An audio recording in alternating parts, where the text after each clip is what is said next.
Hello guys, so I am back my another dictation. अगर आपने अभी तक चैनल सब्सक्राइब नहीं किया है तो आप प्लीज़ सब्सक्राइब कर दीजिए। नीचे एक रेड कलर का ऑप्शन है सब्सक्राइब का, आप उस पर क्लिक कर सकते हैं। एंड स्टार्ट करते हैं आज की dictation. 5 4 3 2 1। Mister vice chairman, I wish to make a few observations of a general nature on the appropriation bill.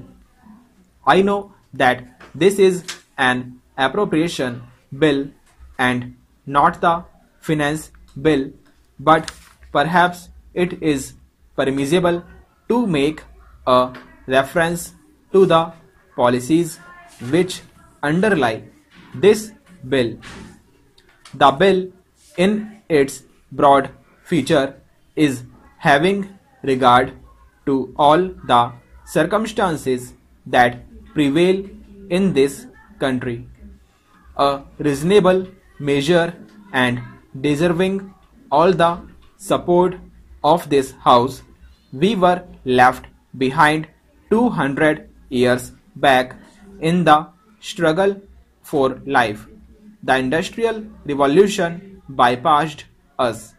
We are now in the atomic age, and we have somehow or other, if we wish to exit as a decent country in somehow or other, if we wish to exit as a decent country in the world, to make up for the lost time, we have to provide for our people a higher standard of living, and that higher standard of living we can provide only by increasing production, and increased production involves increased expenditure. You cannot have increased expenditure without heavy taxation, and it is inevitable therefore that the tendency to tax more and more should increase with the expansion of states' activities. We wish to usher in a socialist economy. Let us be clear as to what we mean by a socialist economy. We have heard a great deal about the private sector and the public sector. Well, we have got a mixed system of economy, and I suppose we have to be fair to the private sector. But there is just one thing about it that you must be clear about. In a socialist economy, the direction of investment and the control of investment must rest in the hands of the state. In a socialist economy, the public sector must dominate the private sector. All this is vital for a socialist economy.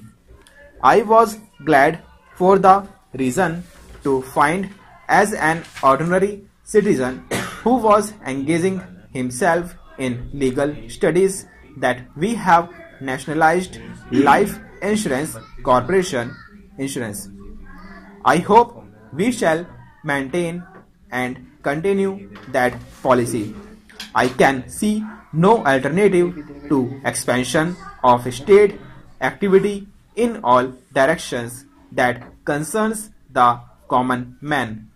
It is only in some such way that we shall be able to provide employment to our hungry millions. Of course, it does not mean that every tax is a good tax. As one who rather likes to be described as a socialist, I have a little objection to indirect taxation. I think the better way to deal with the problem of taxation is to tax those who are in a position to bear the burden of taxation. We find the feature rich classes always saying that the taxation is very heavy.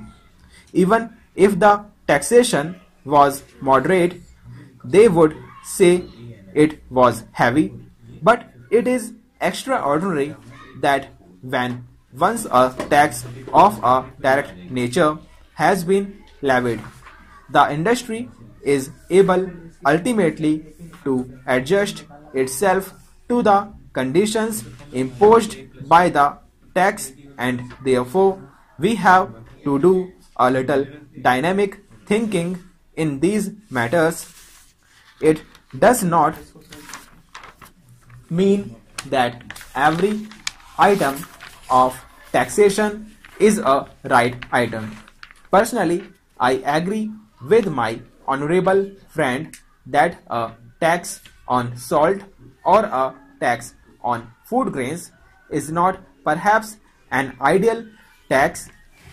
It is not a right tax and it should be levied, if it has to be levied at all, with extreme moderation.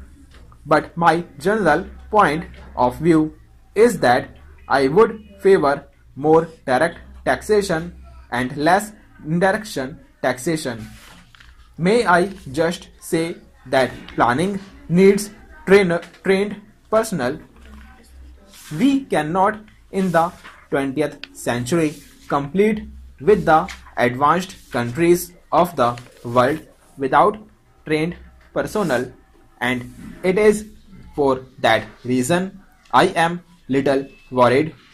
As one who has been connected with education for well over 35 years in my state, about the rapid fall in our university standards, now I speak with some knowledge of this question. I have been connected as an examiner with many Indian universities. I know them. I am in contact with our young men, and it is very painful for me to find that they are not able to express themselves today in any language whatever. It is not as if they are able to express themselves very well in Hindi. I should be happy if they were able to express themselves well in Hindi, but the distressing feature is that the vast majority of our students are not well up in their studies, and the tragedy is that they are not able to express themselves in any language properly. Of course, there is overcrowding in the universities. I am not complaining about against this overcrowding, and I think education is the birthright of every student. I visualize a time when education in all its aspects will be as free as the air that we breathe. The only thing that we should require or we should demand is the capacity to profit by higher education. Higher education must not be made too expensive for the poor. After all, the unfortunate section of the community has a right to a better deal, but what I am worried about is the fail in standards.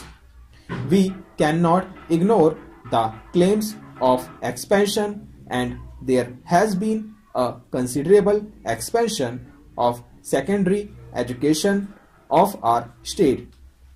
I think it is right that there should be this expansion.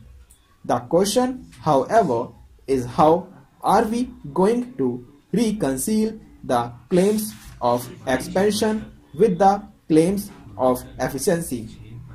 I am all in favor of diversification of our educational system, but by mere diversification of education, you will not be able to solve the problem of unemployment among the educated unemployed.